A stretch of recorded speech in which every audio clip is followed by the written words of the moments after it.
Hi, this is me, Anchor Pooja Sharma, and welcome to our show, Healthcare Unfiltered. And we are connecting with Dr. Vivek Kumar David, Consultant Orthopedic, Ranchi. So, welcome to our show, sir. Hello, thank you for having me here. बहुत से patient ऐसे होते हैं जो surgery के नाम से ही डर जाते हैं. सो वो अपने आप को फिजिकली एंड मेंटली कैसे प्रिपेयर करें for surgery? Yes, that is actually very important. ये जो डर है, ये जो भय है, ये हमारे आसपास के लोगों में काफ़ी ज़्यादा देखा जाता है. काफ़ी मिसकंसेप्शंस है लोगों के मन में इस सर्जरी को लेके कि अगर आपकी सर्जरी होगी तो आप चल ही नहीं पाएंगे. तो हर कोई हमारे पास ये बोल के आता है कि हमने किसी और से सुना है कि सर्जरी कभी मत करवाना, अगर आप सर्जरी करा लोगे तो फिर वो कभी आप चल ही नहीं पाओगे या ठीक ही नहीं हो पाओगे. तो ऐसा नहीं है. काफ़ी कॉमनली की जाती है नी रिप्लेसमेंट सर्जरीज आज के टाइम में. It is one of the very very successful surgeries. All over world में ये सर्जरीज की जा रही है एंड 85 to 92% तक की सक्सेस रेट्स हैं इस सर्जरी की, which is very good for any surgery. तो सबसे पहले तो ये आपको समझना ज़रूरी है कि हाँ, ये सर्जरी कारगर होती है. दूसरी बात ये है, जहाँ तक हम मेंटल एंड फिजिकल प्रिपरेशन की बात करते हैं, तो mental preparation comes from understanding the problem. सबसे पहले आपको ये रियलाइज़ करना पड़ेगा कि आपको ये तकलीफ़ है, कि आपका चलना फिरना कम हो चुका है, आपके जॉइंट में इतना पेन है कि डे टू डे एक्टिविटी आपकी कम हो गई है. रात में आपको दर्द होता है, दर्द से आपकी नींद खुल जाती है.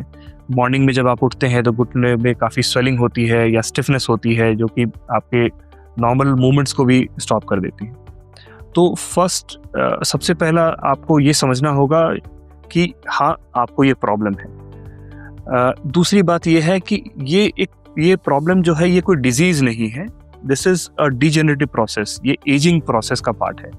तो अगर हम एजिंग प्रोसेस की तरह इसको देखें तो हम ये समझ सकते हैं कि इसको रिवर्स करना पॉसिबल नहीं. हाँ, देयर आर मोडालिटीज़ जो कि आपको हेल्प करती हैं इसके साथ मैनेज करने में, but none of them will permanently cure the disease, क्योंकि अगेन ये एजिंग प्रोसेस है. जॉइंट हमारा ख़राब हुआ है, जॉइंट डिजेनरेट हुआ है और उसके बाद जॉइंट में फ्रिक्शन हो रही है, जॉइंट में घर्षण हो रही है, जिसके कारण पेन हो रहा है, स्वेलिंग हो रही है. तो first and foremost is acceptance कि हाँ, हमें ये प्रॉब्लम है और हमें इसके लिए कुछ इलाज करना चाहिए. दूसरी बात, जब मेंटल प्रिपरेशन की बात आती है तो आपको अपना डॉक्टर सेलेक्ट करना होगा. You have to go and meet an orthopaedic surgeon जिनसे कि आप अपनी सर्जरी करवाना चाहते हैं. आप उनसे सर्जरी करवाइए जहाँ पर आपको भरोसा होता है, जहाँ पे if you find the person trustworthy कि हाँ, अगर मैं इनसे सर्जरी कराऊंगी तो शायद मैं ठीक हो सकती हूँ या मैं ठीक हो सकता हूँ. वी हैव सीन कि जो पेशेंट एक पॉजिटिव माइंडसेट के साथ सर्जरी में उतरते हैं वो 100% ठीक हो जाते हैं. एंड अगर आपके दिमाग में पहले से भय है, कोई डाउट है, तो आप अपने सवाल रखिए डॉक्टर के सामने. आप मिलिए, उनसे डिस्कस करिए अपने प्रॉब्लम्स के बारे में, नी रिप्लेसमेंट से जुड़ी हुई भ्रांतियों को क्लियर कीजिए. आमने सामने बैठ के बात करने से वो सारी भ्रांतियाँ क्लियर होती हैं और आपका डाउट क्लियर हो जाता है. अगर आप एक बार में सेटिस्फाइड नहीं है, you can meet a doctor again. आप 2 बार मिलिए, 3 बार मिलिए, क्योंकि this surgery is not a emergency surgery first of all. तो आप टाइम ले सकते हैं. बार बार मिलने से, बार बार उन चीज़ों को अच्छी तरीके से समझने से आपके जो भी डाउट्स हैं वो क्लियर हो जाते हैं, which helps in preparing your mind for the surgery. Physical अगर हम प्रिपरेशन की बात करते हैं तो उसमें अगेन कुछ एक्सरसाइजेज होती हैं जो आपको सीखनी होती है. वो आपके डॉक्टर आपको सिखाएंगे या आपके डॉक्टर की टीम के फिजियोथेरेपिस्ट आपको सिखाते हैं, which will help in guiding you towards rehabilitation, जो आपको सर्जरी के बाद भी कैरी ऑन करना है. तो काफ़ी पेशेंट्स ऐसे आते हैं हमारे पास जो कि ऑलरेडी पहले से वीक होते हैं. We teach them some exercises because it is easy. उस समय सर्जरी नहीं हुई होती है तो हम उनको प्रीएम्प्टिवली कुछ एक्सरसाइजेज सिखाते हैं कि आपको ये एक्सरसाइजेज करने हैं एंड यही एक्सरसाइजेज आपको सर्जरी के बाद भी कंटिन्यू करने हैं. तो ये प्रिपरेशंस आपको काफ़ी हेल्प करते हैं. दूसरा, आपको अपने शुगर लेवल्स, आपका ब्लड प्रेशर लेवल्स, या आपको कोई और बीमारी है, उसका भी ख्याल रखना होता है। क्योंकि अगर हम किसी सर्जरी में उतरने वाले होते हैं तो बाकी के अपने जो प्री एग्जिस्टिंग कंडीशंस हैं उसको भी हम कंट्रोल कर सकते हैं। अगर कोई प्रॉब्लम है या शुगर लेवल्स बढ़ा हुआ है, जो कि बहुत कॉमन है आज के डेट्स में, तो फिजिशियन को मिलिए, शुगर की टेस्ट कराइए और शुगर लेवल्स को कंट्रोल कराइए, उसके बाद सर्जरी में उतरिए। सो जब सब कुछ आप पहले से प्रिपरेशन करके उतरते हैं तो आपका रिजल्ट आपको काफ़ी अच्छा मिलता है। और सर फिजियोथेरेपी के थ्रू भी लाइक हम कनेक्ट करते हैं, जैसा आपने बताया कि surgery and physiotherapy and rehab. So बहुत से लोग ऐसे भी होते हैं जो फिजियोथेरेपी कुछ दिन करते हैं एंड फिर they stop doing that, like एक तरह का इग्नोरेंस जो होता है। इससे क्या इफेक्ट होता है सर्जरी के से नी के ऊपर? देखिए, जैसा हम लोग पहले भी डिस्कस कर रहे थे कि सर्जरी, कोई भी सर्जरी कराना is just one step towards your recovery. Surgery one step या पहला स्टेप है रादर टुवर्ड्स योर रिकवरी। तो सर्जरी के बाद जो भी प्रिस्क्राइब एक्सरसाइजेज हैं या रिहैबिलिटेशन है या फिजियोथेरेपी है, उसको काफ़ी ध्यान से और काफ़ी सिंसियरली आपको फॉलो करना चाहिए। क्योंकि अगर हम फिजियो नहीं करेंगे तो उस सर्जरी का आपको पूरा बेनिफिट नहीं मिलेगा। फिजियो नहीं करने से सबसे बड़ी प्रॉब्लम आती है जॉइंट। अगर हम जॉइंट की बात करें, अगर हम जॉइंट की किसी सर्जरी से उभर रहे हैं तो जॉइंट में स्टिफनेस हो जाती है, जॉइंट का पूरा मूवमेंट आपको नहीं मिलेगा, आपकी मसल में वीकनेस आने लग जाती है, तो उसके बाद जॉइंट हिलाना आपके लिए काफ़ी मुश्किल हो जाता है। जैसे नी सर्जरीज की अगर हम बात करते हैं तो नी के आसपास में कॉर्डिसेप्स एक मसल है जो कि थाई मसल का पार्ट होता है, उसकी रिकवरी बहुत ही ज़रूरी होती है।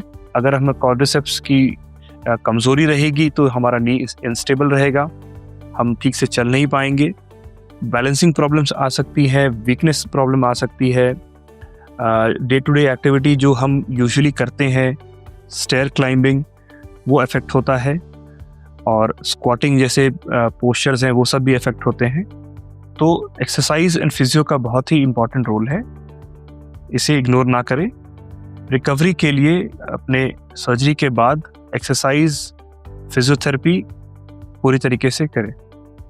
तो सर्जरी के बाद जो प्रिकॉशंस होते हैं, बहुत बार जैसे आपने अभी बताया कि स्टेयर क्लाइंबिंग जो भी है, सो ये प्रिकॉशंस नी सर्जरी के बाद भी हमें मतलब अपने होल लाइफ इस चीज़ को फॉलो करना होता है। लाइक बेंड नहीं होना, अभी आपने बताया, squats exercises we have to skip from our routine. सारे एक्सरसाइजेस स्किप नहीं करने होते हैं, लेकिन हाँ, कुछ मूवमेंट्स हमें मना की जाती हैं depending on the surgery that we are going through. Knee surgeries की जहाँ हम बात करें, आई थिंक ये भ्रांति नी रिप्लेसमेंट के साथ ज़्यादा है कि आप स्क्वाटिंग नहीं कर सकते, which is true to a certain extent. Squatting मना की जाती है उन पेशेंट्स को जो कि काफ़ी एडवांस आर्थराइटिस के साथ आए होते हैं। एडवांस आर्थराइटिस में उनकी नी की हालत ऑलरेडी काफ़ी ख़राब हो चुकी होती है, तो whatever we do is a salvage procedure. उसके बाद पेशेंट पेन फ्री चलता है, उठना बैठना सारा कुछ कर पाता है, but squatting is something that we tell them not to do. क्योंकि स्क्वाटिंग एक ऐसा पोजीशन है जिससे कि जब हम स्क्वाट करके ऊपर उठते हैं तो देखा गया है कि हमारा बॉडी वेट का 3 to 4 टाइम्स लोड पड़ता है। Suppose a person is 60 kilos, so करीब 180 किलो टू 240 किलोज तक का वेट उसके नी जॉइंट पर पड़ता है जब वो स्क्वाट करके उठने की कोशिश करता है। तो a person who already has a damaged knee or who already has a knee which is recovering from a early surgery, तो उसमें वो मोमेंट उनके लिए लाभदायक नहीं होगा और rather it can cause some problems। और सर कितने लंबे समय तक वो सर्जरी वैलिड होता है? कहने का मतलब है कि अगर 5 years बाद फिर पेन शुरू है, नी रिप्लेसमेंट हो चुका है, तो क्या दोबारा नी रिप्लेसमेंट हो सकता है? और उसके क्या साइड इफ़ेक्ट्स होंगे सर, वो भी आप ज़रूर बताएं हमारे व्यूअर्स को। अर्ली एज में नी रिप्लेसमेंट्स आजकल काफ़ी कॉमनली देखा जाता है। बहुत से patients 40s and let 40s too early 50s में नी रिप्लेसमेंट कराते हैं। पहले के मुकाबले आजकल के जो नी रिप्लेसमेंट्स में जो इम्प्लांट हम यूज़ करते हैं वो काफ़ी इम्प्रूव हो चुके हैं, काफ़ी एडवांस हो गए हैं। तो most of them last around 15 to 20 years. उसके बाद भी अगर किसी पेशेंट को एक रिवीजन सर्जरी की ज़रूरत पड़ती है या दोबारा नी सर्जरी की ज़रूरत पड़ती है तो वो भी की जा सकती है। उसके भी इम्प्लांट्स में काफ़ी एडवांसमेंट्स हो चुके हैं एंड एक नी रिप्लेसमेंट्स का रिवीजन कराने के बाद भी पेशेंट एक सक्सेसफुल लाइफ लीड करता है। तो समझना ये है कि जो नी रिप्लेसमेंट जो सर्जरी है वो एक तरह का रीसर्फेसिंग सर्जरी है। हम रिप्लेसमेंट के शब्द से डर जाते हैं। रिप्लेसमेंट का मतलब ये नहीं है कि आपके जोड़ को पूरा चेंज कर दिया जाएगा। सो नी रिप्लेसमेंट में ऐसा नहीं होता है कि हम नी को ही रिप्लेस कर देते हैं। ये थोड़ा सा एक मिसकंसेप्शन है लोगों के मन में। तो मैं इस टॉक के माध्यम से ये भी समझाना चाहूँगा लोगों को कि हम नी को रिप्लेस नहीं करते हैं, हम पूरा घुटने को बदलते नहीं हैं। तो हम बस इतना ही करते हैं कि जो नी जॉइंट का जो डैमेज पार्ट है या बोन के जो एंड्स हैं जो डैमेज हो गए हैं, रफ हो गए हैं, उन्हें अपनी पोजीशन से साफ करके उसके ऊपर एक इम्प्लांट फिक्स करते हैं which is sort of like a cap. तो वो कैपिंग प्रोसीजर या रीसर्फेसिंग प्रोसीजर जो हम करते हैं वही मॉडर्न ज़माने का नी रिप्लेसमेंट है। तो वो प्रोसीजर अगर एक अच्छे तकनीक के साथ किया गया है जिसमें कि बोन लॉस बहुत ही कम है तो वो दोबारा भी किया जा सकता है। हाँ, ये मैं ज़रूर बोलूँगा कि अगर हम दोबारा किसी सर्जरी के लिए जाते हैं तो वो पहली सर्जरी से थोड़ी सी ज़्यादा कॉम्प्लेक्स होती है, क्योंकि सेकेंड सर्जरी में जो प्रीवियस पुट इम्प्लांट होता है उसे निकालना भी पड़ता है एंड उसके बाद एक नया इम्प्लांट लगाना पड़ता है। But it is very very possible and it is done very commonly nowadays। काफ़ी पेशेंट्स की रिवीजन सर्जरीज भी होती हैं और उसके बाद भी वो सक्सेसफुल लाइफ लीड करते हैं।